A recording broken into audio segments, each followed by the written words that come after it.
Bom dia! Começa agora o Questões, a ciência e o conhecimento de nossa região mais perto de você. E hoje vamos falar de um assunto que vem afetando mais especificamente as crianças, mas que não deixa de ser uma discussão importante para os jovens, adolescentes e adultos: obesidade infantil. A obesidade infantil a criança está acima do peso necessário, porque ela come muitas coisas que não deve, no almoço, fora de hora. Obesidade, o conceito vai estar relacionado com o percentual de gordura que aquele indivíduo tem, né? Está naquele momento. Aí eu como de tudo. Desde pequeno ele come de tudo mesmo. Sim, preparava sopinha, colocava bastante verduras, né? Mas só que ele gosta também dos embondinhos, né? O que você mais gosta de comer? Coxinha, pão de queijo, banana.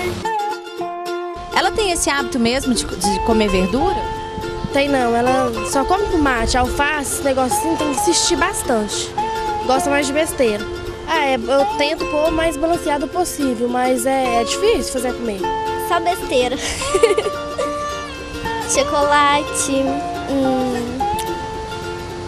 fruta algumas, muitas frutas, batata frita. Não, a alimentação dela é saudável. Ela faz as 4 refeições necessárias e, além disso, as besteiras. Mas ela alimenta bem fruta, verdura, vitamina, suco, sempre natural, evita refrigerantes, doces. As besteiras que ela diz que come é só quando não está por perto. Mas quando aquela criança começa a ter um ganho de peso fora do que seria o esperado, associado muitas vezes a erros alimentares, problemas em relação ao dia a dia, com abusos, né, em relação ou à quantidade ou à qualidade da alimentação, é um alerta realmente para que os pais levem essa criança a princípio ao pediatra e depois, se necessário, encaminhar. E dando início à nossa conversa, que hoje estamos com Denise Rover, coordenadora do curso de Ciências Biológicas do ISED, com Silvana Diniz, aluna do curso de Ciências Biológicas do ISED, e com o Wendel Bila, que é educador físico. Bom, a obesidade afeta muitas pessoas atualmente? Bom, atualmente a obesidade, principalmente a infantil, que nós estamos falando dela, ela é um grave problema de saúde pública, porque os níveis de obesidade nas crianças, a incidência de obesidade em criança, tem crescendo cada vez mais, e não só no nosso país, como também no mundo de maneira geral. Então é um problema, assim, crescente. Por que ela pode se transformar num problema social e por que ela pode se transformar até mesmo, como você acabou de dizer, um problema de saúde pública? Devido aos níveis crescentes de obesidade, várias doenças já foram observadas nessas pessoas com obesidade. Não só durante a fase infantil, mas também na fase adulta. Então, crianças com obesidade, elas podem uma tendência maior de se tornar adultos também com obesidade, e isso causa diversas doenças que estão associadas a esse excesso de peso. Então, por exemplo, a obesidade está relacionada com a hipertensão arterial, ela está relacionada com a apneia do sono, com dificuldades respiratórias, dentre outros problemas. Então, isso é um problema social, porque essas doenças no futuro vão causar gastos econômicos, né? Além disso, a própria obesidade, ela é um problema social, porque está relacionada com vários distúrbios no próprio indivíduo, além de distúrbios orgânicos, doenças propriamente dita, tem também a parte emocional do indivíduo que se torna também afetada. Isso pode gerar, como a gente tem visto aí em alguns estudos recentes, questões relacionadas à autoestima, à percepção corporal. Qual a percepção corporal que o adolescente tem dele mesmo, né? E aí, em cima disso, isso pode gerar problemas psicológicos, né, que ela pode carregar ao longo da vida, né? E isso, logicamente, não é uma coisa que ninguém quer. A obesidade, ela tem vários fatores associados, mas de uma maneira geral a gente pode considerar que 2 fatores estão principalmente relacionados com a elevação do peso corpóreo, que são a alimentação inadequada e a falta de atividade física.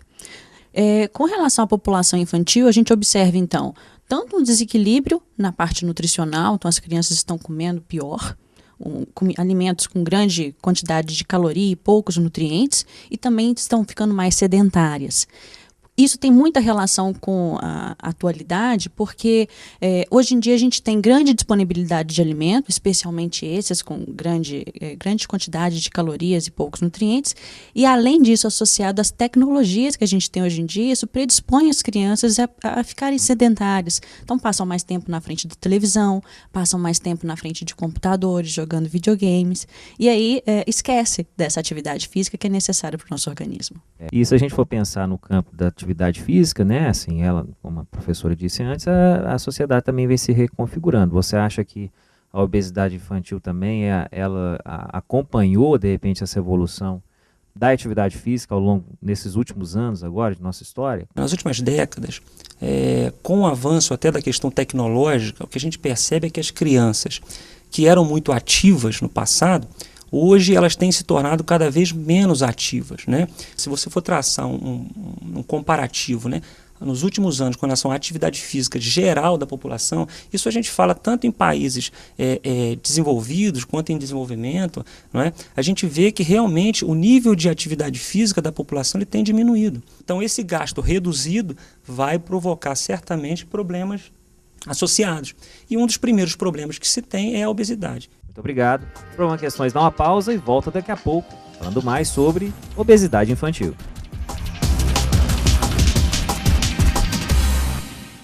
Toda vez é a mesma coisa. O que você faz da vida? Aí eu respondo, eu sou ator, eu faço teatro. Uai, mas você não trabalha, não? Oxa, mas é muito difícil. Você acha que o símbolo do teatro é uma máscara feliz e outra triste? Por quê? Tragédia e comédia? Nada disso. É porque no palco é só alegria. Mas quando a gente vai na bilheteria ver quanto que deu o cachê... Ô, tristeza. O povo acha que a gente é palhaço. Mas não. Eu sou ator.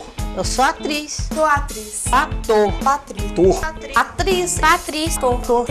Atriz. Eu faço teatro. Agora, se você me perguntar se viver de arte é difícil, eu te respondo na maior certeza. Viver de arte é difícil, sim. Mas viver sem arte Seria impossível. Os atores não vivem só de aplausos. Campanha de valorização do teatro.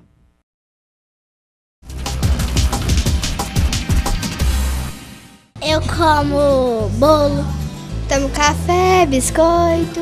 Com café, como bolacha, leite com Toddy e salgadinho. Quando eu levanto, eu como leite com café. Minha mãe faz Toddy pra mim e como pão com presunto. Passo manteiga no pão e põe na chapa. Pão de batata e Toddy. Leite com Toddy e pão com manteiga. Ué, como pão com manteiga, como pão com maionese, como biscoito, bebo Toddy. Coisa normal. Acho que a gente gosta mais de comer o que não é bom para a saúde. A obesidade seria uma causa, vamos dizer, genética ou relacionada com maus hábitos alimentares e sedentarismo, os dois juntos, ou seria uma doença, um outro problema hormonal, principalmente, que estaria levando a essa obesidade. Então, a gente chama de obesidade secundária neste caso, né? A gente pode dizer que a obesidade secundária, ela é a menor frequência, né? A grande maioria das obesidades, mais de 90%, são de origem primária. Apesar de que muitas vezes se tem até aquela vontade, aquela tendência de se querer achar um problema hormonal que esteja relacionado com aquela obesidade, na grande maioria das vezes realmente não é essa a causa principal. Poderiam ter outros fatores que envolvem, né, que são coadjuvantes nessas duas causas principais? Não, com certeza. Existem vários trabalhos na literatura que falam, por exemplo, do desmame precoce. O aleitamento materno seria, então, em alguns trabalhos está citado, seria um fator de proteção contra a obesidade. Então, hoje em dia, que a gente observa é um desmame precoce das pessoas, né? Então, das crianças. Então, as mães deixam de amamentar os seus filhos antes do tempo e isso poderia, então, favorecer a obesidade. A questão da obesidade, ela deve ser tratada realmente sob vários âmbitos. Quer dizer, como é que vai se pensar em dar condição a essa mãe de prestigiar a amamentação da criança, que é tão importante na questão da obesidade e na prevenção de outras doenças. Quer dizer, você tem que pensar a obesidade realmente como uma forma abrangente, não é? Aí você acha que, por exemplo, os processos educativos eles podem ser importantes, né, para essa mudança. Pois é, a gente colhe os dados, né, os organismos colhem os dados, as pesquisas estão aí e mostram para a gente esses indicativos de que alguma coisa não anda da maneira como deveria estar andando. Então, o que se fazer nesse momento? Quer dizer, aí o processo educacional ele ganha força, mais ainda, né? No almoço eu como arroz, feijão. Arroz, feijão e carne. Arroz, salada, macarrão. Geralmente minha mãe tá deixando começar 2 colheres de arroz e uma de feijão, carne e uma salada. Um arroz, feijão, salada, bife. Quando tem cenoura eu faço picadinho assim. Eu não gosto muito de verdura. Lá em casa todo mundo tá de regime.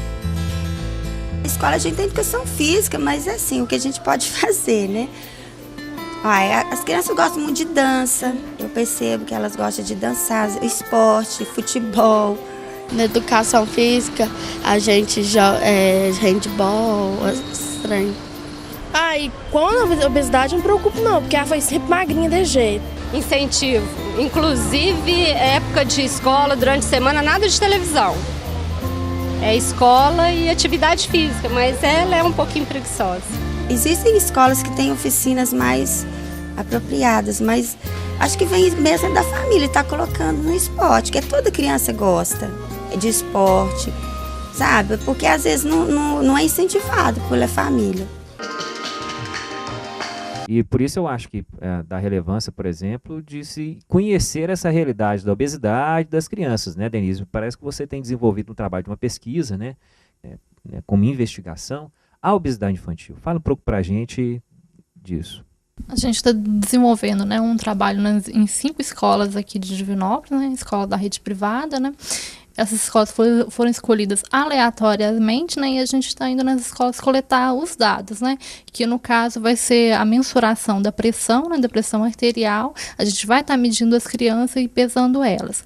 E a partir desses dados que a gente coletar, né, quando a gente terminar de coletar os dados, a gente vai estar analisando, né, e depois a gente tem a intenção de estar voltando nessas escolas, né, e estar fazendo palestra, né. Essa é uma das etapas da pesquisa, né, Denise? Sim, nós temos alguns dados já obtidos em crianças de escolas privadas e também em crianças de escolas públicas, né, onde a gente encontrou aí com relação à obesidade, a sobrepeso e obesidade, em escolas particulares cerca de 34% de crianças apresentando sobrepeso e obesidade.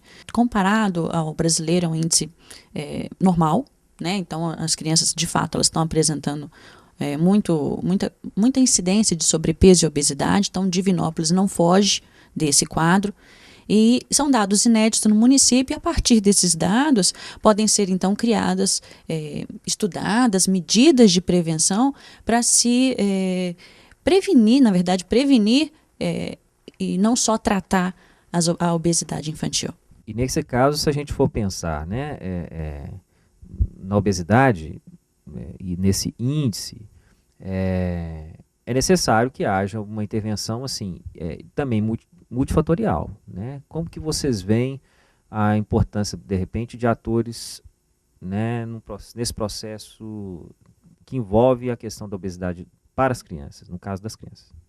Em primeiro lugar, deve partir da família. Então, primeiro, o apoio para essa criança deve ser um apoio familiar, porque a criança com obesidade ela não vai conseguir perder peso, ela não vai conseguir mudar os seus hábitos alimentares e os seus hábitos de atividade física se a família também não contribui.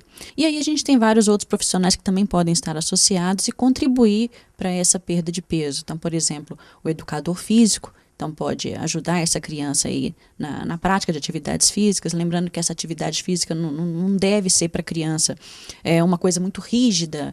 Em academia tem que ser uma coisa mais voltada para o cotidiano da criança, isso. Nas escolas, né, então a prática de atividades físicas com essas crianças, então ajudam aí nesse gasto energético.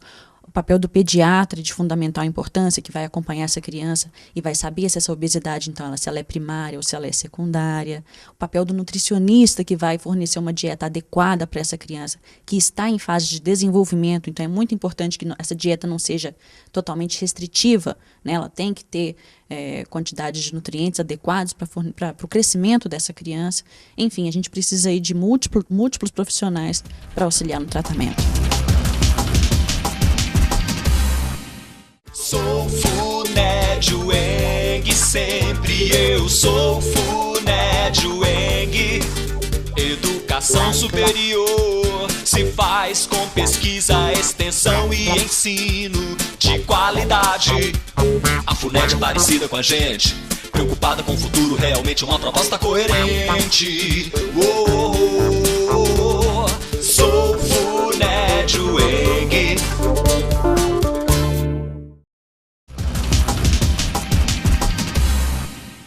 Elas comem muito gordura. Por exemplo? Tipo chips e bala, chiclete, pirulito, pastel, coxinha, porque isso é mais gostoso, tem açúcar e não é pra comer. Geralmente eu fico comendo fruta, como mais fruta. Eu ia falar pra eles comerem direito e não comer as besteiras. Fazer exercícios, brincar, se alimentar bem. É só parar de comer e comer mais fruta, verdura. Sempre pesar para saber o quilo, se estiver pesando muito, emagrecer um pouco. Porque açúcar aumenta a pressão do sangue, aí pode até morrer com açúcar. Fazer muitos exercícios, muitos esportes. Como poderíamos prevenir a obesidade em crianças? Bom, a prevenção, Max, ela passa por vários aspectos. Vamos tentar falar aqui alguns deles, talvez os principais. Primeiro, a gente passa pela questão familiar, né? Como a gente já falou antes, inclusive. Orientação familiar, educação familiar. E essa educação ela pode vir, inclusive, através da própria mídia. Que muitas vezes a mídia ela teria um papel de informar, mas muitas vezes a informação que vem através da mídia, ela te distorce a informação. Isso acontece de ver muitas vezes. E de certa forma, se eu pensar hoje também, a criança, os meios de comunicação como estimuladores, né, dos desejos, eles acabam contribuindo para essa obesidade, né, professor? Com certeza. A televisão, então, ela é um meio que gera tanto um consumo excessivo de alimentos com baixo conteúdo de nutrientes, como também gera o sedentarismo. Então, tem trabalhos que mostram que quanto maior tempo que a criança passa em frente à televisão, maior a incidência de obesidade. Então, a televisão, apesar dela ser um meio importantíssimo aí para conscientização, né? Ela também, dependendo do mau uso, ela pode se tornar também um fator de risco para a obesidade. Fazer ginástica. Se tiver piscina, encher a piscina e fazer natação. Fazia taekwondo. Computador,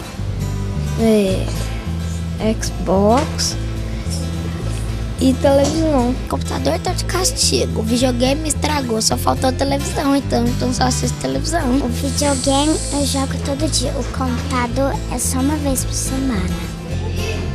Brinco e fico sentado assistindo televisão. Faço, jogo bola com meu irmão, vou lá fora jogar bola com meus colegas. Às vezes eu brinco com meu irmão lá fora, na rua, que a gente brinca de pega-pega, ou a gente vai na casa dos outros pra brincar. No computador muito não, mas assisto televisão eu assisto. Eu faço, eu pulo corda. Esporte. Faz mais? Gosto mais. Minha mãe vai colocar até na natação, no jiu-jitsu. Eu acho que são dois fatos. Além da alimentação correta, né, que deve ser orientada pelos pais, também a atividade física, que muitas vezes as crianças não têm. Às vezes as mais gordinhas ficam muito sem atividade. A gente está tentando introduzir as atividades, porque eu levei ele no médico para poder ver o peso, então estava um pouco acima. Então ele pediu para regular a alimentação e introduzir atividade física. A alimentação diária normal, a atividade física que é precária, quase nada. Então, se não houver uma mudança de hábitos na família toda, se a família toda não vestir a camisa realmente dessa mudança que realmente precisa, que não é mudança de hábitos alimentares, é mudança de hábitos de vida, a gente vai ter muito pouca possibilidade de ajudar essa criança. A internet hoje, ela está presente, né? Os computadores, né? Não só na vida dos filhos, mas principalmente a partir dos pais, no ritmo de trabalho. Ela acaba ditando, né? Um ritmo de vida aí. É importante a gente pensar, né, nesse ritmo de vida, não só para a criança, mas também envolvendo a família. Eu acho que sim, né? Porque a questão da família tá praticando, né, algumas horas ou um final de semana de lazer, né? Levando a criança, vamos supor, num parquinho ou num espaço livre, né? Que ela possa estar correndo, brincando. Isso aí vai estar influenciando assim, na saúde da criança. Vai estar refletindo mais tarde, né? Em vez de ficar em questões de internet, computador ali, ela não vai ter nenhum gasto energético, né? Então o ideal é que a família, né, entre si, né, todos, né, integrantes, né, tenham esse tempo para tá fazendo esse lazer, né? Que aí vai tá refletindo mais tarde. O que a Silvana fala é tão interessante porque a gente sabe que o mundo se modernizou. A gente não pode excluir as tecnologias, né? São tão importantes para a vida, né? São avanços. Mas você tem que, exatamente o que ela falou, você tem que tentar conciliar o mundo tecnológico, as facilidades tecnológicas com o que existe de repente, mais antigo na vida, não é? Que são hábitos saudáveis, que são hábitos que são inerentes ao ser humano. Quer dizer, uma criança que tem o hábito de praticar uma brincadeira, como sempre se praticou, ela não pode ser tolhida de praticar essa brincadeira em função, de repente, de uma nova tecnologia, de um afazer que ela vem ganhando ao longo do tempo. Para aquela criança que já está com sobrepeso, né, que de repente já adquiriu a obesidade, como a gente pode tratá-la? Quais seriam os caminhos para que ela retornasse, né, a uma qualidade de vida? Um tratamento com menos efeitos colaterais para essa criança seria no controle realmente da dieta, né, da alimentação e também a prática de atividades físicas. Mas é importante lembrar que para a criança conseguir alterar seus hábitos nutricionais e também sua prática de atividade física, é necessário todo o apoio familiar. A criança só vai conseguir mudar sua alimentação, sua forma de alimentação e as suas atividades se toda a família estiver empenhada nisso. Não adianta a gente restringir a alimentação de uma criança e deixar todo pai e mãe comendo de forma errada. Então a família ela tem que ter consciência de que a criança ela está com uma doença e que precisa ser tratada. E para ela receber esse tratamento, toda a família tem que estar disposta também a alterar seus hábitos. E o que a gente espera, e o que a gente tem visto já esse caminho, é justamente uma política pública, né, de intervenção em cima da informação familiar, de oferecimento de meios para que a família tenha condição, primeiro, de detectar o problema. Detectou o problema, qual a resolução desse problema? Que ela tenha condições de ter a quem buscar. Esse é o ideal. Quer dizer, a família tem que ter esse amparo. Quais são as propostas, de repente, públicas ou propostas que poderiam ser tomadas para essa conscientização das famílias e para iniciar um processo de solucionar esse problema? Então, primeiro passo nas escolas. Então, as crianças, sem o contato direto da família, mas nas escolas as crianças poderiam ser instruídas com relação a uma alimentação saudável e a prática de atividades físicas também. Então a gente poderia aí, direcionar algumas disciplinas para essa conscientização da própria criança. O que a criança aprende, ela não esquece depois. Ela pode, até mesmo depois dessa conscientização, levar para a sua família hábitos corretos. Então a primeira mudança, a primeira alteração que deveria acontecer é a alteração em algumas escolas com relação à conscientização das crianças. Obrigado, professora Denise. Quero agradecer a presença dos nossos convidados e quero agradecer também a você que nos acompanhou nessa discussão em que falamos sobre obesidade infantil. Entre em contato conosco, envie suas dúvidas, envie suas sugestões. O e-mail do programa é questões@funed.edu.br. O programa Questões vai ao ar todas as terças-feiras, às 11h25 da manhã, sempre trazendo para você um tema diferente ligado à ciência e ao conhecimento de nossa região.